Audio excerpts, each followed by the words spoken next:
우리들에게 주신 비전은 열매라고 그랬죠? 열매. 드디어 현수막이 나왔어요.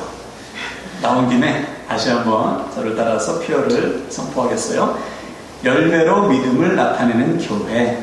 열매로 믿음을 나타내는 교회. 네, 맞아요. 우리의 믿음은 이제 열매로 나타날 때가 됐습니다. 아니, 우리의 믿음은 반드시 열매로 나타나야만 해요. 왜냐? 열매로 나타나지 않는 믿음은 믿음이 아니기 때문에.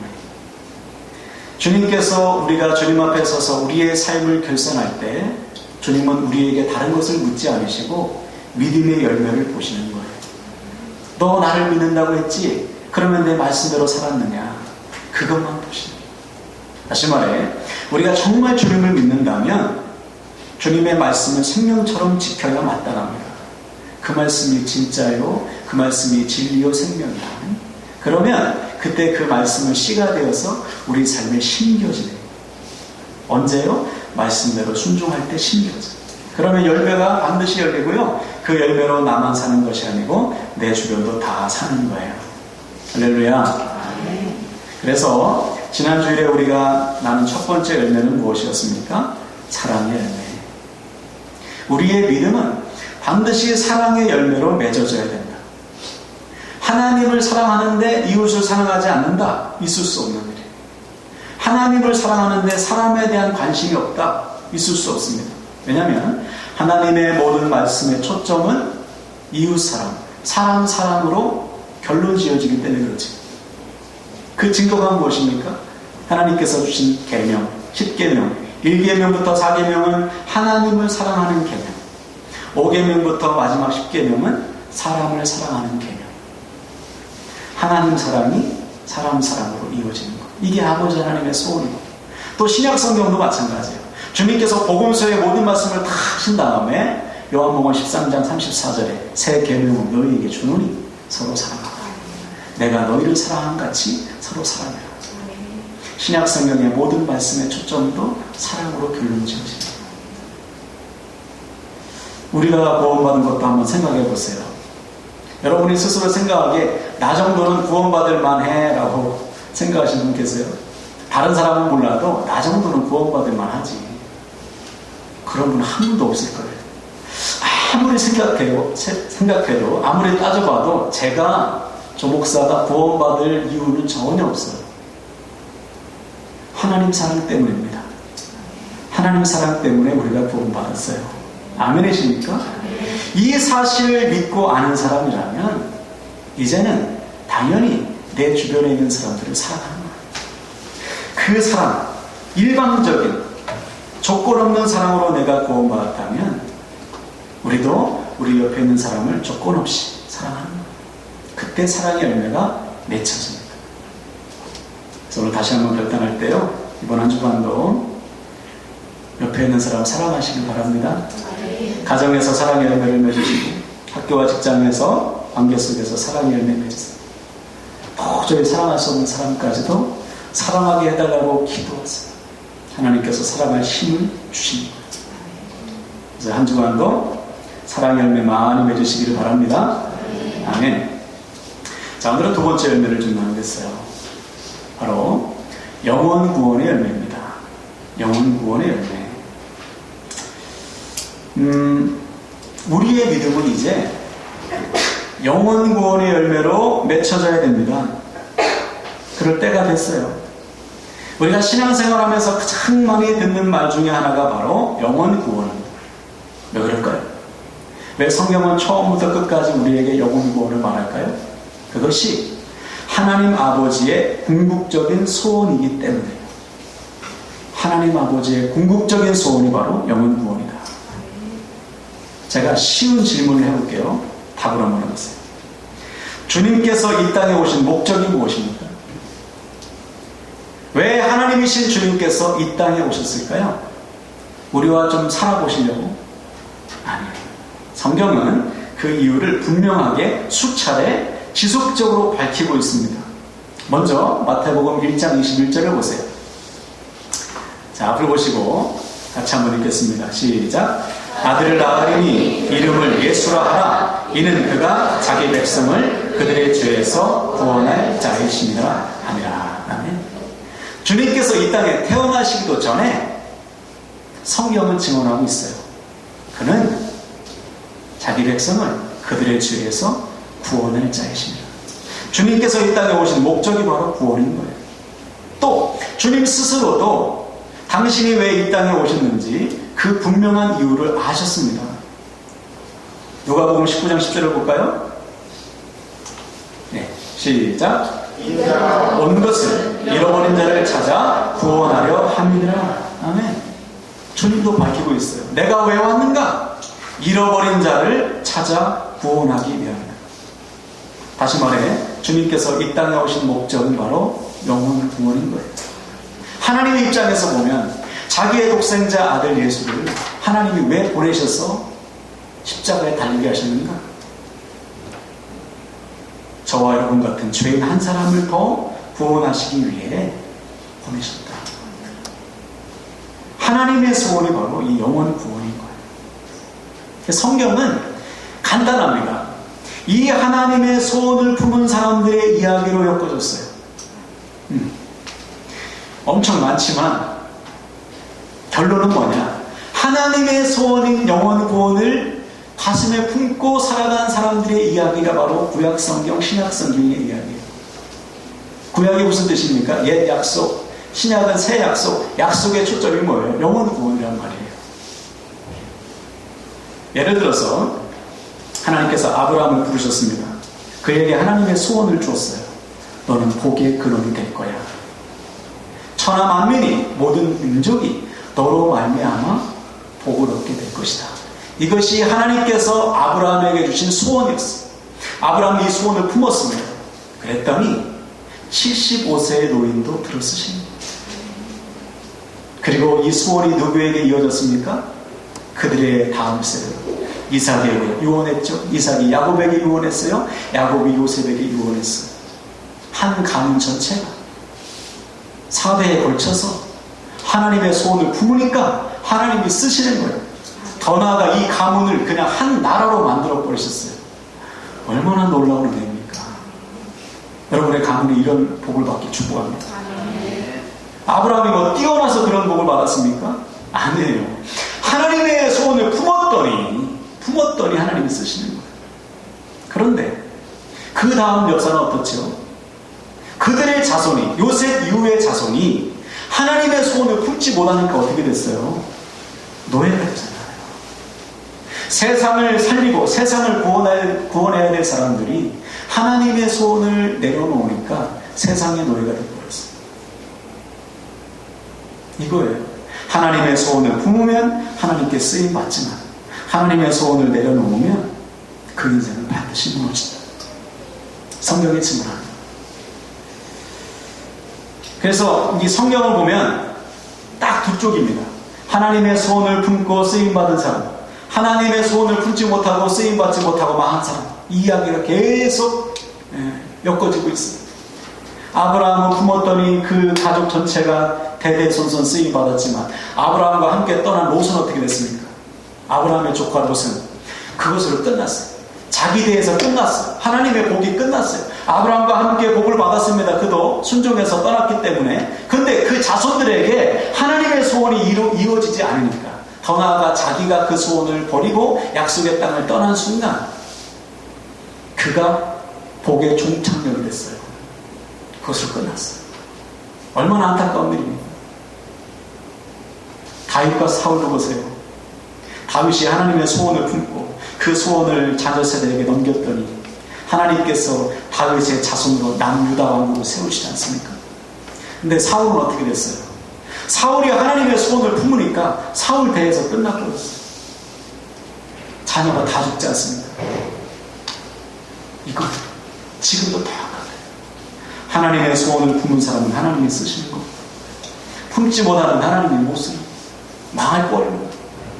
그래서 구약의 이야기는 하나님의 소원이 아담에게 이어지고 아담의 소원이 노아 가문으로, 노아 가문이 아브라함 가문으로 이어져서 아브라함의 가문 속에서 나온 다윗 왕에게 이어지고 솔로몬에게 그리고 그의 후손들에게 쭉쭉쭉 이어져서 마침내 약속하신 예수님이 이 땅에 오심으로 구원의 길이 활짝 열리는 거 아닙니까? 이것이 신약 시대가 열리는 거예요. 간단한 거예요. 그리고 이 바통을 누가 이어받았어요? 제자들이 이어받았죠. 하나님의 소원. 주님께서 제자들을 부르실 때 뭐라고 부르셨어요? 야, 너 나를 따라와라. 그러면 물고기 많이 잡을 거야. 너 부자 될 거야. 너 다 잘 될 거야. 이렇게 말씀하시지 않고 하나님의 소원을 말씀하셨잖아요. 이제부터는 사람을 낳는 어부가 될 거야. 영혼을 살리는 하나님의 종 될 거야. 이 말씀에 순종했어, 제자들이. 바통을 이어받았어요. 그 결과 수많은 사람들이 구원받았어요. 그리고 이 바통을 마지막에 이어받은 성경의 인물이 누굽니까? 바울이에요, 바울. 부활하신 주님께서 바울을 찾아가셔서 뭐라고 말씀했습니까? 너는 이제 나의 그릇이야. 너는 나의 증인이야. 이방인들을 위해서 내가 너를 보낸다. 그 말씀에 바울이 순종했어요. 이렇게 하나님의 말씀에 순종한 사람들, 하나님의 소원을 품고 순종한 사람들을 통해서 그 복음이 지금 누구에게까지 왔습니까? 우리에게까지 왔잖아요. 아멘이십니까? 그 바통을 여러분 이어받으셔야 돼요. 또 우리나라의 기독교 역사는 좀 특이합니다. 세계적으로 선교학적으로 유래를 찾기 어려운 케이스가 바로 우리나라예요. 보통 선교사가 가서 복음을 전하면 거기에 교회가 세워지고 그리고 거기에 이제 하나님의 나라가 세워지잖아요. 그런데 우리나라는 반대예요. 교회가 먼저 세워졌어요. 선교사가 오기 전에. 왜냐하면 중국에서부터 성경이 먼저 들어갔어요. 네. 중국에서 복음서, 쪽복음이 먼저 들어갔어요. 북한 땅에. 원산과 평양을 중심으로. 성도들이 돌려보내는 거예요. 마태복음 돌려보고. 그런데 이게 신약을 공부한 사람이 아니니까 세례를 받을 수가 없잖아요. 세례받기를 원하는 마음으로 편지를 쓴 겁니다. 미국 선교국에 편지를 쓴 거예요. 우리 지금 교회가 생겼다고. 중국으로부터 복음서가 들어와서 성도들이 생겼다고. 교회가 세워졌는데 목사가 없으니까 선교사 좀 보내달라고 미국 선교국에 편지를 보낸 거예요. 그래서 선교국이 편지를 받고서 난감하지 않습니까? 누가 가겠어요? 여러분 같으면 가시겠어요? 그 당시에 신학자들은 다 배운 사람들입니다. 엘리트들이에요. 예. 미국에서 목회하면요, 엄청난 대우를 받을 수 있어요. 누가 이름도 모르는 한국 땅, 그죠? 그 당시에는 풍토병이 무서웠습니다. 약이 없잖아요. 먹는 물이 다르고 먹는 음식이 다르니까 풍토병에 걸리면 다 죽어요. 그래서 지금 양화진 가보면 태어나자마자 죽은 외국 선교사들 아이의 묘비가 많아요. 물이 안 맞고 환경이 안 맞으니까 바이러스에 의해서 죽는 거예요. 아무도 안 가는 거예요. 아무도. 근데 그때 2명의 젊은 청년이 지원하는 겁니다. 그게 누구냐면 감리교회 아펜젤로 선교사와 장로교회 언더우드 선교사가 지원을 하는 거예요. 그때 아펜젤로의 나이가 27살, 언더우드 26살. 그 젊은 청년이 이름도 모르는 복음의 불모지로 온 거예요. 배를 타고서 미국에서. 어마어마한 거. 요즘처럼 비행기를 타고 있어요. 1등석을 타고 있어요. 풍랑을 뚫고서 배를 타고 부산에 정박했다가 1885년 4월 부활절 아침에, 기가 막히죠. 타이밍도. 부활절 아침에 인천 제불포항에 딱 도착한 거예요. 왜 왔겠습니까 그들이? 무엇 때문에? 무엇 때문에 집을 버리고 학위를 버리고 무엇을 다 버리고 이 땅에 왔겠어요? 하나님의 소원 때문이죠. 한국 땅을 구원하기 원하시는 하나님의 소원을 그들이 품었어요. 불처럼 임했어요. 견딜 수 없는 거예요. 그래서 왔어요. 그래서 지금 저와 여러분이 구원받았어요. 할렐루야. 놀라운 은혜예요. 그에게 임한 하나님의 소원이 지금 우리에게까지 퍼지는 거 아닙니까? 여러분 개인의 구원을 보세요. 어떻게 구원받으셨어요? 여러분 가문에 어떻게 구원받았어요? 여러분 가문을 향하신, 여러분 개인을 향하신 하나님의 소원을 누군가가 품고 여러분들에게 그 복음을 전했기 때문에 그 복음을 받아들이고 우리가 구원받은 거 아닙니까? 그러면 여러분의 바통을 이어 받으셔야죠. 구원이 여러 군데에서 끝나서는 안 되지 않습니까? 흘러가야지.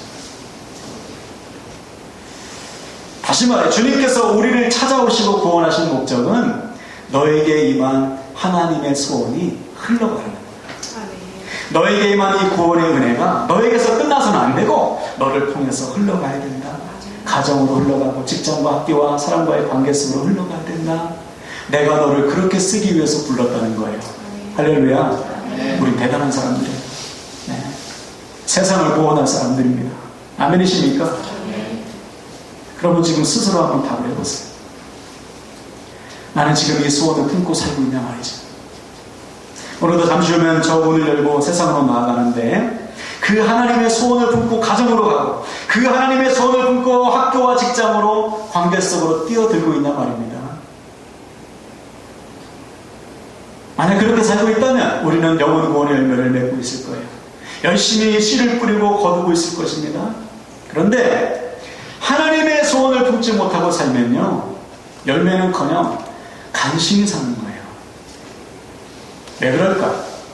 하나님의 능력은 하나님의 소원을 품은 사람에게만 임해요. 하나님의 소원을 품지 않은 사람은 하나님의 능력이 없어요. 성경을 보세요. 하나님의 능력을 품지 않았는데 하나님의 능력을 경험한 사람이 있습니까? 반대죠. 능력이 있다가도 하나님의 소원을 품지 못하면 하나님이 거두어 가시는 거예요. 오늘 본문의 제자들이 바로 그 모습이었어요. 주님께서 제자들을 부르실 때 너 이제는 사람을 낳는 어부가 될 거다. 하나님의 소원을 품었어요. 제자들이 그 소원을 품었기 때문에 배와 그물과 작은 물고기를 버려두고 주님을 따라간 거 아닙니까? 주님을 따라가다 보니까 놀라운 능력을 체험했어요. 제자들의 복음을 선포했을 때 수많은 사람들이 주님께 돌아왔습니다. 기적을 경험했습니다. 그런데 어느 순간 지금 제자들의 모습이 어때요? 19절 보세요. 이날 곧 안식 후 첫날 저녁 때에 제자들이 유대인들을 두려워하여 모인 곳에 문들을 닫았더니, 비참한 모습 아닙니까? 복음을 선포하며 이 동네 저 동네를 다니면서 하나님 나라를 선포했던 이 제자들이 어느 순간 두려워했어요. 두려워서 숨어 있는 거예요. 그때 주님께서 찾아오시는 거죠. 그리고서 손에 못자국과 옆구리에 창자국을 보여주시면서 주님의 부활을 다시 한번 확인시켜 줍니다. 그때 제자들이 기뻐했어요. 그때 믿음이 회복됐습니다. 회복된 제자들에게 주님께서 남기신 첫 번째 말씀 21절에 보세요. 예수께서 또 이르시되 너희에게 평강이 있을지어다. 아버지께서 나를 보내신 것 같이 나도 너희를 보내노라. 아멘. 이겁니다. 따라합시다. 나를 보내신 것처럼 나도 너희를 보내노라. 네.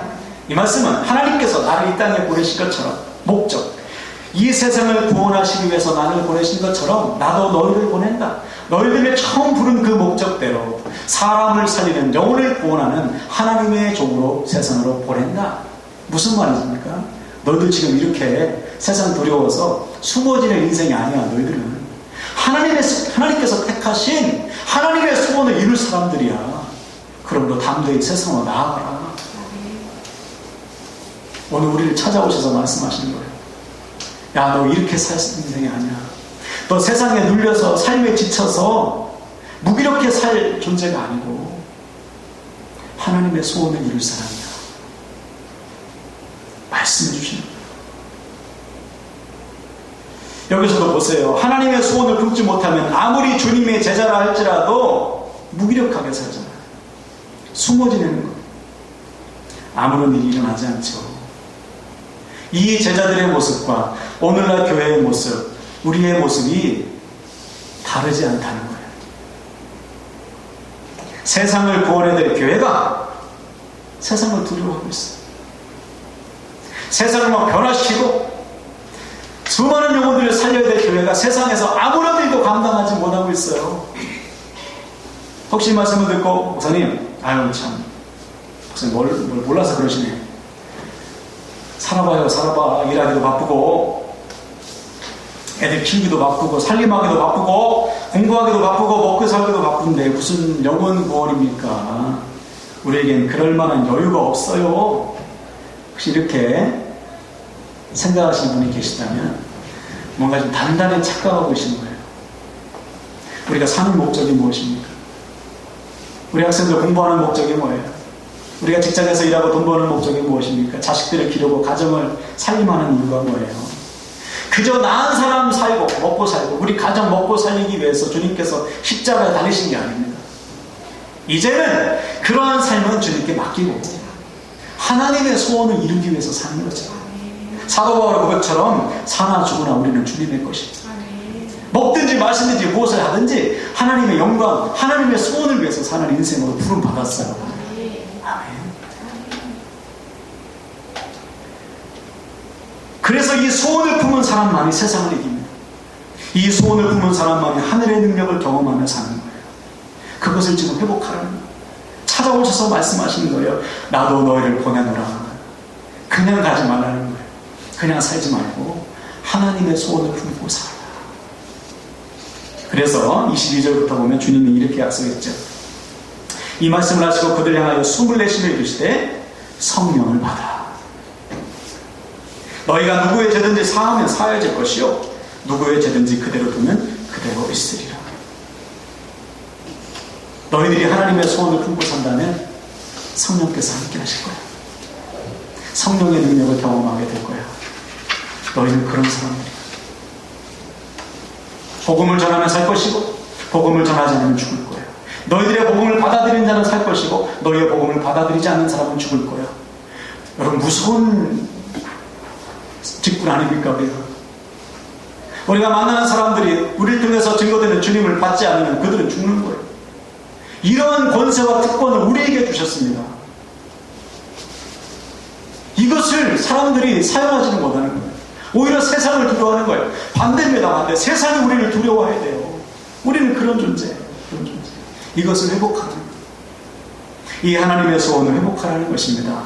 그러면 성령의 능력이 임하는 거예요. 오늘 저 여러분에게 하늘의 능력이 임하길 축복합니다. 간단해요. 하나님의 소원을 다시 푸는. 지금 결단하는데요. 주님께서 이 땅에 오신 목적, 십자가에 달리신 목적, 제자들을 부르시고 보내시는 목적, 다 하나님의 소원.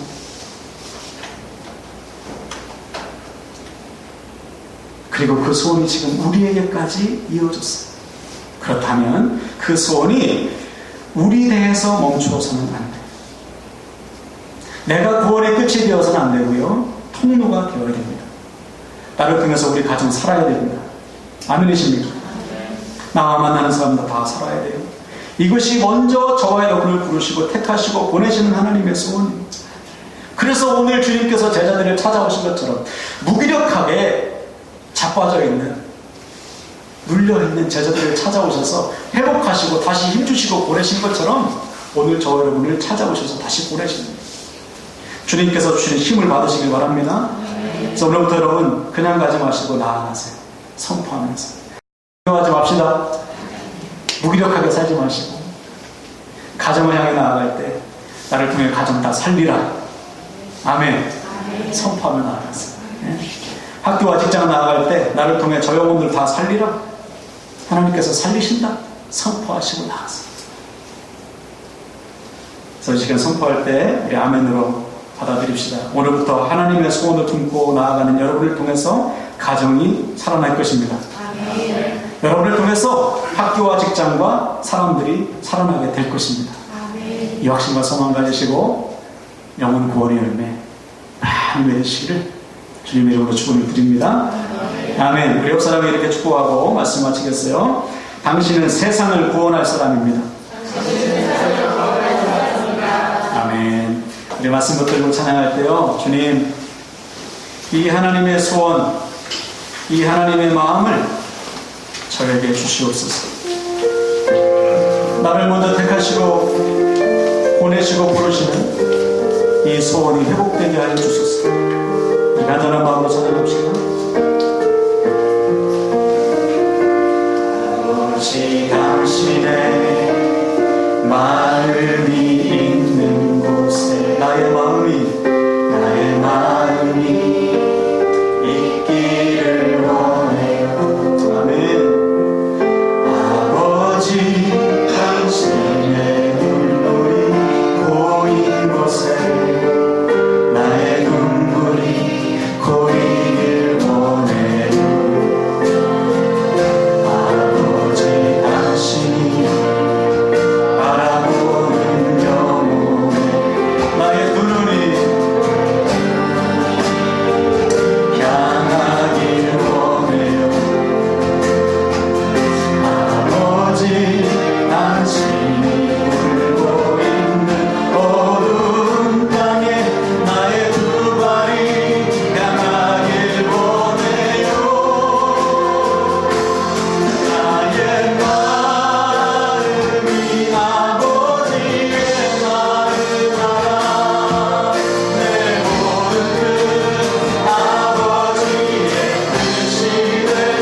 나를 살리시기 원하시는 하나님의 소원을 우리 주님께서 품으시고 제자들이 그 소원을 이어받아 목숨을 바쳐 그 소원을 이루고 이 땅에